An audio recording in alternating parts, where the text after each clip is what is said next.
자, 그리고 이제 마지막으로 우리가 볼 거는요. 이 personal rating입니다. 인성 등급.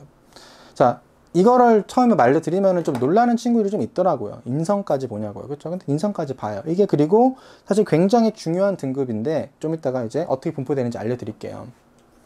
자, 일단 인성 등급이라는 건 당연히 이제 어떤 성격적 특징, personal characteristic을 본다는 거죠. 그렇죠? 솔직히 이제 뭐 감수성, 끈기, leadership, 정직함, 뭐 이제 커뮤니티 신뢰 존중을 받는지, how widely respected you are in the community, 그런 내용들은 우리가 많이 예상을 했는데 좀 의외로 좀 중요한 것들이 이런 거죠. 유머 같은 거, 이타성, 용기, 자상함, 그리고 이제 매력. 매력이라는 거는 내가 얼마나 잘생겼는지 그런 게 아니라 얼마나 좀 같이 있고픈 사람인지, 그치? Is it someone that seems like a really good person to spend time with? 그런 거를 좀 보는 거죠. 자, 그러면 이제 생각해야 되는 게 뭐냐면은 이게 얼마나 중요한 거냐. 자, 보세요. 여전히 1등급은 진짜 말도 안 되게 적습니다. 그쵸? 현실적으로 우리가 2등급에 들어가는 게 맞는데, 자, 보세요. 2등급은 지금 총 지원자 20%예요. 그런데 보세요. 합격률이 25.9%예요. 그리고 인성 등급에서 3등급을 받으면 그때부터 합격률이 수직 낙하하죠, 진짜. 그러니까 아카데믹도 그랬고 엑스트라커리도 그런 전반적인 트렌드는 같았지만 그 정도가 인성 등급 훨씬 더 심해요. 이 말은 뭐냐면은 인성 등급에서 내가 3등급을 받는 순간, 그쵸? 나는 절대로 이제 가능성이 없다 보시면 돼요. 그리고 그 다른 아카데믹 엑스트라커리보다도 인성의 2등급의 합격률이 제일 높다는 거는 그만큼 인성을 내가 잘 보여주는 게 중요하다는 거죠. 여기에서 지금 변별력이 굉장히 많아지는 구간이라 보시면 돼요. 이 부분이. 자, 그러면은 내가 인성 등급을 잘 받으려면 어떻게 해야 되냐? 뭐 제일 중요한 건 이제 좀 호감도가 좀 중요한 거죠. 그러니까 내가 원서를 쓸 때 있죠. 그 내가 에세이를 쓸 때 내가 그 어떤 내용을 쓰든 원서에 주관식으로 들어가는 내용들 있지. 그런 것들은 다 호감도가 좀 전달이 잘 될 수 있도록 나를 좀 좋은 사람을 비춰줄 수 있도록 그런 걸 참고를 하면서 써주셔야 돼요. 그러니까 내가 좀 멋있고 좋은 사람으로 표현이 돼야 된다는 거죠.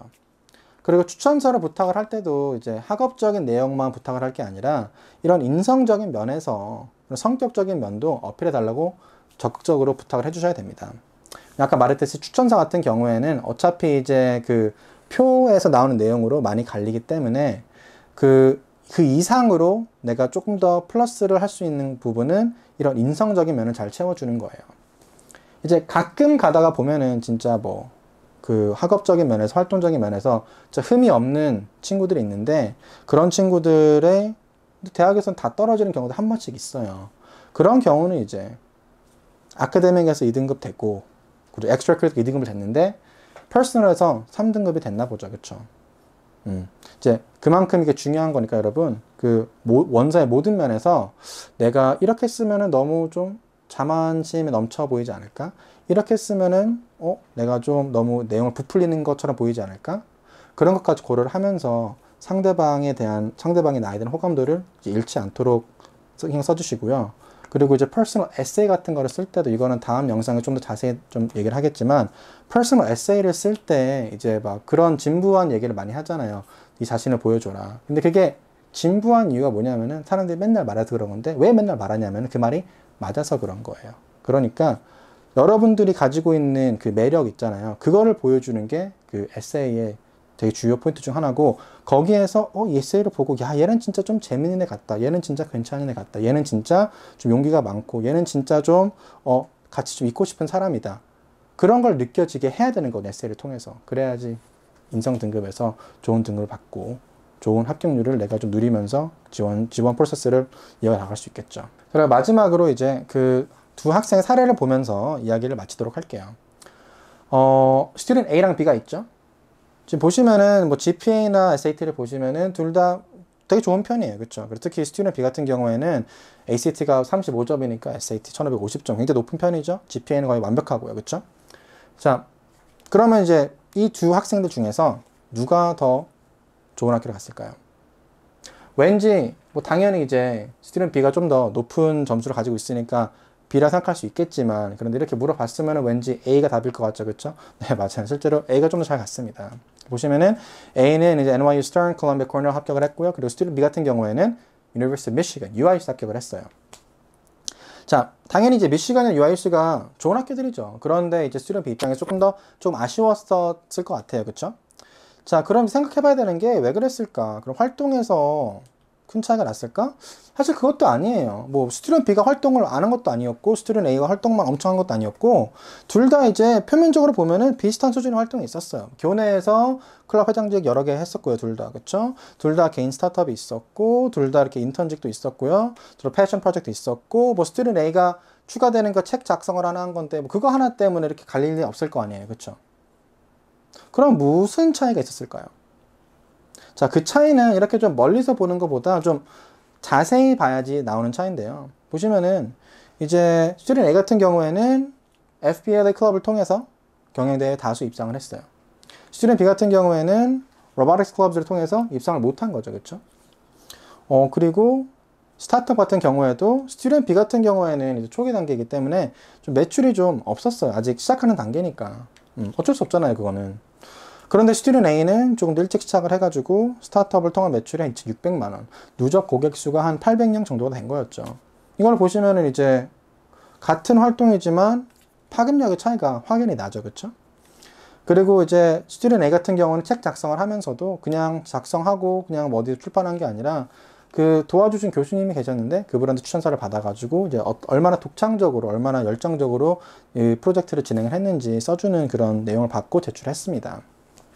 자, 이 두 사례가 보여주는 게 뭘까요? 이 두 사례가 보여주는 게 뭐냐면은 여러분들이 이제 학교를 가기 위해서 이제 미국 대학 입시를 하기 위해서 활동들을 준비를 하고 있을 때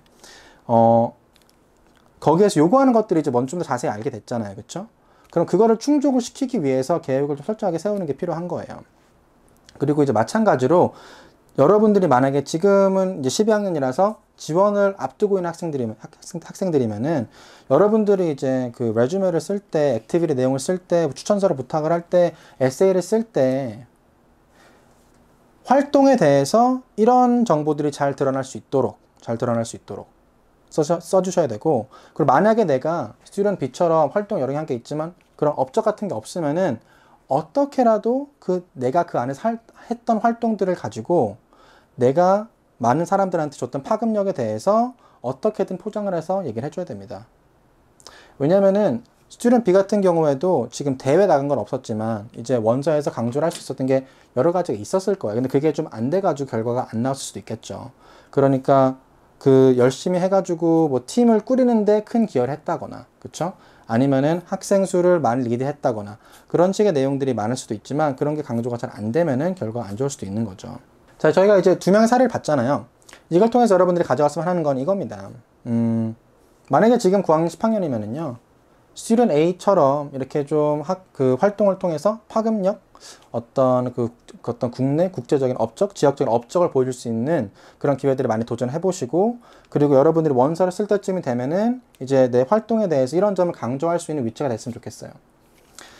만약에 그리고 지금 이제 여러분이 이제 지원을 앞두고 있는 입장이라면 12학년이라서 이제 원서를 써야 되는 입장이라면요, 사실 지금까지 한 거를 바꿀 수는 없어요. 그쵸? 그리고 지금 여러분들 뭐 원서에서 거짓말 할 수 있는 것도 아니고, 그럼 여러분들이 이제 해야 되는 건 뭐냐면은 조금 아쉬울 수는 있겠지만 그래도 그 중에 최선의 선택은 뭐냐, 이제 여러분은 이걸 통해서 뭘 바꿀 수는 없지만 여러분의 원서를 바꿀 수 있잖아요. 그러니까 여러분 원서를 쓸 때 이 학교들이 중요시 생각하는 게 뭐고 어떻게 평가하는지 알고 있으니까 뭘 강조해야 되는지 잘 생각을 해보세요. 그러니까 같은 활동을 했더라도, 내가 만약에 업적이 없더라도 어떤 것을 강조하느냐에 따라서 그 활동이 받아들여지는 게 달라질 수 있거든요. 그래서 그 원서에 작성하는 내용을 통해서 뭘 강조할 건지 그거를 잘 생각하면서 원서를 준비해 주시기 바랍니다.